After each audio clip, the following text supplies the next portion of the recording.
Hello guys what's up. तो आज हम स्टार्ट कर रहे हैं लक्ष्मीकांत का chapter number 49 that is national commission for backward classes. अब देख लेते हैं establishment of the commission.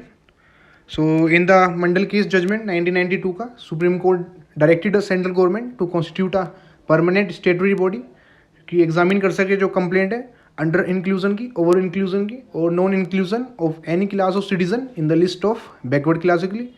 Accordingly जो national commission for the backward classes setup की गई 1993 के अंदर। लेटर जो हमारा अभी 102nd अमेंडमेंट एक्ट हुआ है 2018 का, उसने कॉन्स्टिट्यूशनल स्टेटस दे दिया इस कमीशन को। उस पर्पज़ के लिए एक नया article 338 B for backward class आप याद रख सकते हैं कॉन्स्टिट्यूशन के अंदर ऐड कर दिया गया। Hence the commission ceases to be a statutory body और एक कॉन्स्टिट्यूशनल बॉडी बन गई है।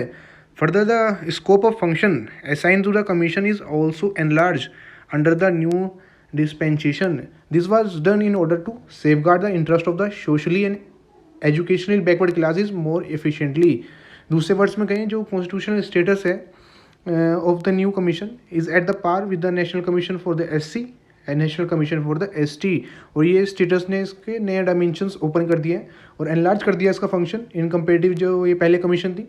जो नेशनल कमीशन है consist of a chairperson, vice chairperson और 3 अदर मेंबर, और ये अपॉइंट किए जाते हैं प्रेसिडेंट के द्वारा by warrant under his hand and seal. और इनकी कंडीशन ऑफ सर्विस और टेन्योर भी प्रेसिडेंट ही डिसाइड करते हैं।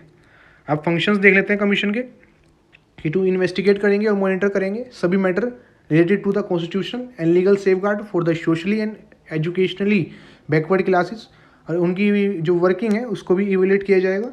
भी है कि उनकी जो स्पेसिफिक कंप्लेन है उसको इंक्वायरी करेंगे regarding the deprivation of the right और सेफगार्ड ऑफ द सोशली और एजुकेशनली बैकवर्ड क्लासेस का।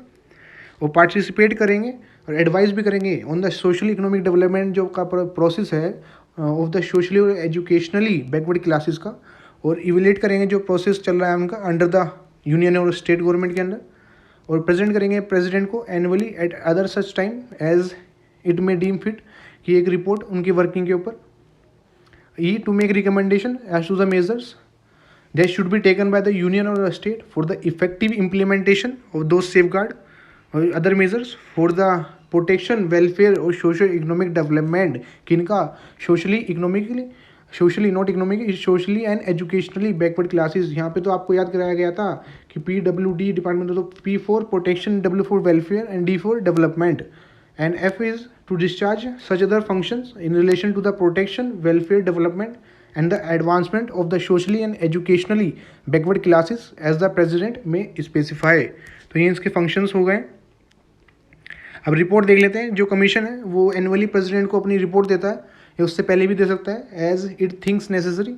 और जो प्रेसिडेंट साहब होते हैं इस रिपोर्ट को पार्लियामेंट के सामने रखते हैं with the memorandum explaining the actions taken on the recommendation made by the commission. उस मेमोरेंडम के अंदर रीजंस भी होते हैं कि जो कोई भी रिकमेंडेशन कमीशन की एक्सेप्ट नहीं की गई। और जो प्रेसिडेंट होते हैं इस रिपोर्ट को स्टेट गवर्नमेंट को भी फॉरवर्ड कर सकते हैं to the state government, to the state governor. यहाँ पे स्टेट गवर्नर आएगा।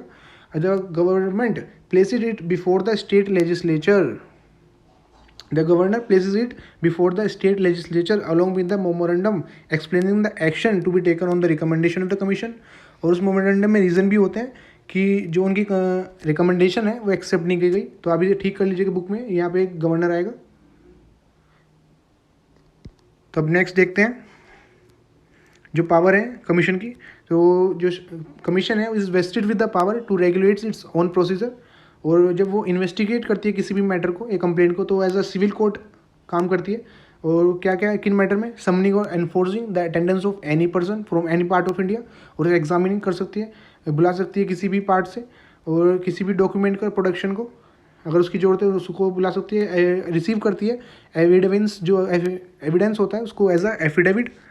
रिक्वेशनिंग any public record from any court और ऑफिस। इशूइंग कर सकती है समन्स फ्रॉम एग्जामिनेशन विटनेस का। और कोई भी मैटर जो प्रेसिडेंट द्वारा डिटरमाइन किया गया हो। और जो सेंट्रल गवर्नमेंट होती है और स्टेट गवर्नमेंट होती है उसने कंसल्ट करना पड़ता है कमीशन से रिगार्डिंग जो भी कोई पॉलिसी मैटर जो इफेक्ट करता है सोशली और एजुकेशनल बैकवर्ड क्लासेस को। तो गाइज हमारा ये चैप्टर